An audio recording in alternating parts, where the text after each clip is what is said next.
Pour vous présenter le palmarès et puis les enjeux de ce challenge, eh bien celle qui en parle le mieux, c'est encore la présidente de son jury. Pour annoncer le résultat, j'ai donc le plaisir d'accueillir en duplex celle qui est, entre autres nombreux engagements, membre du Haut Conseil à l'égalité entre les femmes et les hommes, également membre de la Fondation des femmes, Madame Sylvie Pierre-Brossolette. Bonjour à tous. Merci, cher Alexandre, pour ton excellente animation de cette belle réunion. C'est un plaisir et un honneur de vous retrouver tous pour la troisième fois comme présidente du jury du Challenge Représente en faveur de la lutte contre les stéréotypes. Je suis désolée que nous ne puissions être physiquement ensemble, mais croyez-le, le cœur y est. Je voudrais commencer par saluer la ténacité de l'équipe de l'Union des marques et particulièrement l'efficacité de Laura Boulet qui, avec Jean-Luc Chétrit, a si bien épousé le combat de la lutte contre les stéréotypes dans la publicité. Une complicité nous unit depuis mes années au CSA, pendant lesquelles nous avions réussi à signer une charte d'engagement pour progresser sur ce sujet délicat qui touche à la créativité et à la liberté d'entreprendre. Je veux saluer les progrès réalisés depuis, les publicités diffusées dans l'audiovisuel étant nettement moins stéréotypées que celles que l'on peut encore voir ailleurs. Aujourd'hui, grâce au programme FAIR, nous allons récompenser des marques dont les efforts en matière de déconstruction des stéréotypes sont particulièrement méritoires. Elles se sont en effet attaquées à des sujets brûlants en brisant certains tabous féminins et les clichés masculins de la virilité. C'est aussi utile que courageux, car toutes les réactions ne sont pas toujours positives. Mais ces marques font avancer la société et le jury a estimé, à l'unanimité, qu'elles devaient être chacune lauréate ex aequo. Je ne vais pas faire durer plus longtemps le suspense sur le nom des entreprises responsables des campagnes mises à l'honneur cette année. Il s'agit d'une part de SCT pour sa campagne sur le thème « Brisons les tabous féminins », d'autre part de Procter & Gamble pour sa campagne qui bouscule les codes de la masculinité. Les deux campagnes sont parfaitement complémentaires car on n'arrivera pas à bout des stéréotypes féminins tant que les mentalités des hommes ne changeront pas. Ces deux campagnes audacieuses contribuent puissamment à ces deux objectifs. SCT, depuis quelques années, n'a pas hésité à aborder des sujets qu'il n'était pas de mise de montrer jusqu'ici. La marque Nana brise les tabous liés au corps féminin pour aider les femmes à vivre leur féminité de manière décomplexée. En 2019, avec Viva la vulva, elle encourageait les femmes à adopter une attitude positive vis-à-vis de leur vulve, ce gros mot que beaucoup estiment encore provoquant de prononcer, après avoir montré, pour la première fois l'année précédente, la couleur rouge du sang des règles menstruelles. La polémique a été au rendez-vous, certains, et même certaines, se sont dit choqués, mais Nana a continué le combat et diffusé Histoire d'utérus, un très beau film sur toutes les expériences intimes qu'une femme est susceptible de rencontrer tout au long de sa vie. On a vu des séquences et entendu des mots jusqu'ici réservés à des sphères privées. Merci et bravo à SCT d'avoir aidé à décomplexer les femmes et de les avoir montrées dans toutes leurs dimensions. Après les femmes, les hommes, grâce à Gillette. Avec sa campagne « L'homme que vous êtes », les messieurs sont invités à s'interroger sur leurs aspirations profondes. Sont-ils vraiment ces êtres caricaturaux, uniquement tournés vers la domination, la force et la séduction? Tous les matins, en se rasant, pense-t-il à devenir président de la République, comme l'avait avoué un candidat bien connu, ou bien aspire-t-il à autre chose de plus humain, l'amour d'un enfant ou celui d'un autre homme? En montrant qu'on pouvait être un homme qui se respecte sans être couvert de muscles, de femmes et de médailles, Gillette a pris un risque de choquer tous ceux, et il y en a encore beaucoup, qui ont une conception très étroite de la virilité. Bravo d'avoir osé briser les clichés et conforter la démarche d'hommes plus divers, plus en phase avec une société en mouvement. Il est important, pour faire évoluer les mentalités et donc peut-être aussi faire reculer la violence, de diversifier les rôles modèles masculins.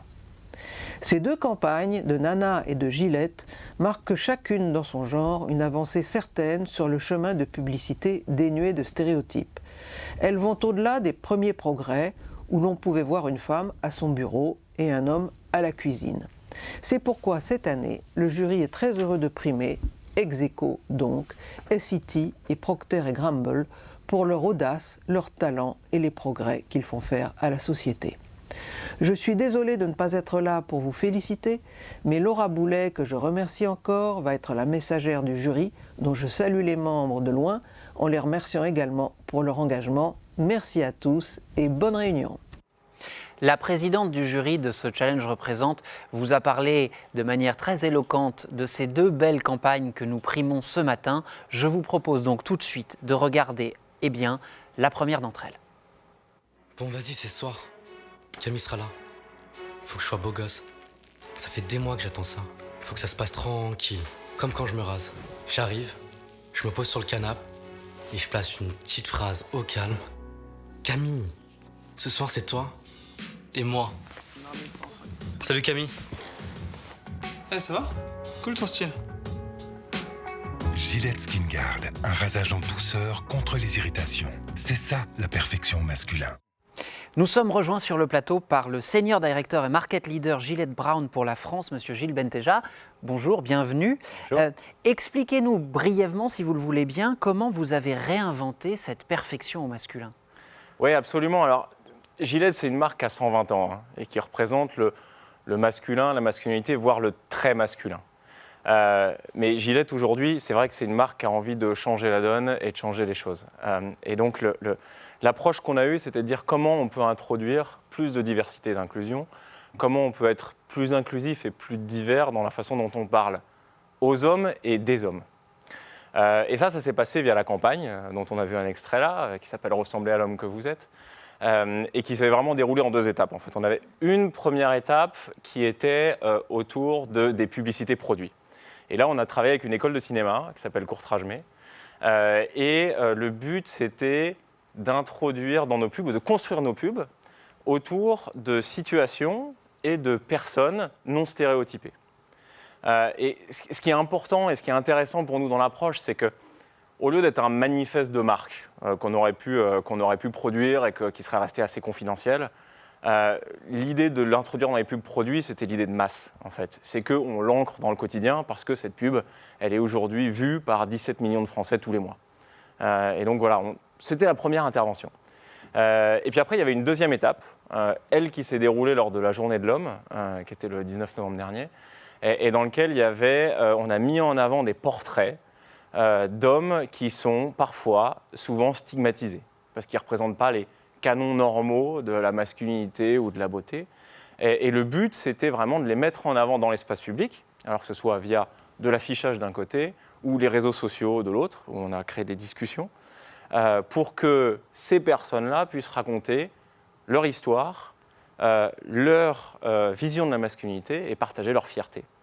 Voilà, ce qu'on a beaucoup aimé aussi dans la démarche, c'est qu'on l'a fait avec des jeunes talents français, réalisateurs, photographes, je parlais d'école Courtrajmé tout à l'heure, et que je remercie vraiment parce qu'ils l'ont fait avec beaucoup de passion et beaucoup de justesse. Eh bien effectivement, c'est aussi une très belle preuve de créativité que de ne pas utiliser des clichés éculés ou des stéréotypes. Merci beaucoup, Monsieur Benteja. Alors, Madame Pierre Brossolette nous le disait tout à l'heure, il y a eu cette année 2 très belles campagnes, donc 2 premiers prix ex aequo. Le deuxième va à eCity et je vous propose de découvrir tout de suite sa très belle campagne.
Ce film est très beau et il est plus long Et pour voir toutes ces histoires et entendre toutes ces histoires qui méritent d'être entendues, je vous incite à aller le voir en ligne. Mais ici, sur le plateau, pour Essity, c'est Mathilde Skrizniars, chef de produit chez Nana, qui vient recevoir ce prix.